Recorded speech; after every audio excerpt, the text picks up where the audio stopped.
예, 여러분, 지난 윤석열 정권 어땠습니까? 굉장히 비민주적이었죠? 네. 독재적이었죠? 네. 정치를 하는 게 아니라 수사를 통해서 상대방을 죽이려고 했죠? 네. 그렇게 가능했던 이유가 뭡니까? 바로 검찰이라는 무소불위의 수사기관이 권력과 딱 붙어가지고, 그죠? 작동했기 때문 아닙니까? 앞으로 그런 일이 반복되면 안 되겠죠? 네. 그래서 저희가 검찰이 갖고 있는 여러 가지 기능을 나누어서 다른 기관으로 곳곳으로 배치하겠다. 이렇게 말씀드린 겁니다. 이거를 이해 못하실 분 없죠? 네. 자, 근데, 이 구상이 처음 있었던 게 아니에요.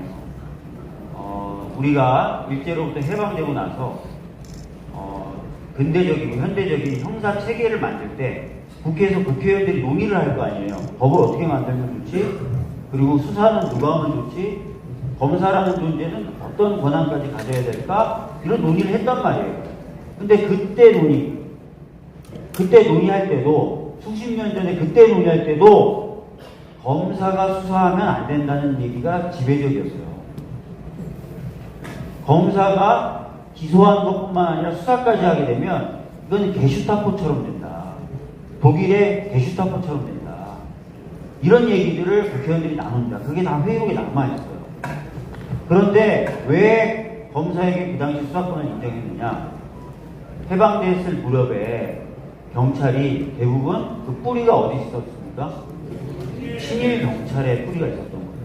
그래서 임시 방편으로 이 친일 경찰들에게 수사를 다 맡길 수 없으니 임시 방편적으로 잠시 검사가 수사도 하게 하자라고 해서 만들었던 제도가 수십 년간 굳어지면서 이제는 마치 검사가 수사도 하고 기소도 하는 게 너무나 당연한 것처럼 사람들이 여기고 있을 뿐만 아니라 검사들은 그게 마치 헌법에서 부여한 자신들의 권한인 것처럼 주장하기까지 이르렀어요.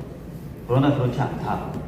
애초부터 설계할 때부터 그러지 않았고 임시방편처럼 한 게 굳어진 거고 그 굳어진 것에 따라서 아까 말씀드렸던 대로 무소불위의 권력기관이 탄생하게 된 겁니다. 그래서 애초의 구상대로 원래 우리가 생각했던 대로 다른 나라에서 하는 것처럼 하겠다는 거예요.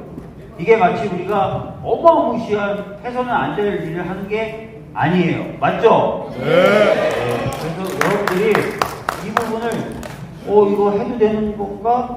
우리가 무리하는 건가? 이런 생각을 전혀 가지실 필요가 없어요. 아시겠죠? 네. 자, 여러분, 헌법에 검사가 수사하라고 돼 있어요? 헌법에 검사가 수사하라는 말 단 한마디도 없어요? 네. 헌법에 검사가 기소하라고 돼 있어요? 그런 말 한마디도 없어요. 그건 헌재가 여러 번 판단한 거예요. 그래서 수사를 누가 하는지, 기소를 누가 하는지는 다 국회에서 정하면 된다. 이게 헌법재판소의 판단이에요. 왜? 헌법에는 누가 수사하라, 누가 기소하라는 게 한마디도 없어요. 헌법에는. 그냥 국회에서 정하면 되는 거예요. 그래서 이제 국회가 국민의 뜻에 따라서, 그리고 아까 말씀드렸던 대로 애초의 구상대로 정상적으로 수사와 기소를 분리해서 다른 기관이 그 역할을 하도록 하겠다. 좀 오래 걸렸지만 정상으로 돌아가겠다. 이게 지금 우리가 하는 얘기입니다. 아시겠죠? 네. 그래서 진짜로 이걸 건강하시고 반대하시는 분들 만나면 그렇게 얘기해 주세요. 정상이고 원래 하려고 했던 걸 하는 거다. 이렇게 얘기해 주세요. 참고로 여러분, 정보기관이 수사하는 그런 정보기관이 3개 있습니까? 우리나라 국정원 수사도 하잖아요, 일부. 그런 수사 정보기관이 있습니까? 없습니까? 없어요. 미국 CIA가 수사합니까? 이스라엘 모사드가 수사해요? 안 해요. 김종필이라는 사람이 있어요. 김종필이라는 사람이 중앙정보부를 만들 때 그 사람이 똑같이 얘기해요. 정보기관이 수사까지 하게 되면 너무 괴물되는데, 그렇지만 잠시 동안만 그렇게 하게 하자. 그게 지금까지 온 거예요. 세계 어느 나라 정보기관도 수사 안 합니다. 비정상인 게 많은 거예요.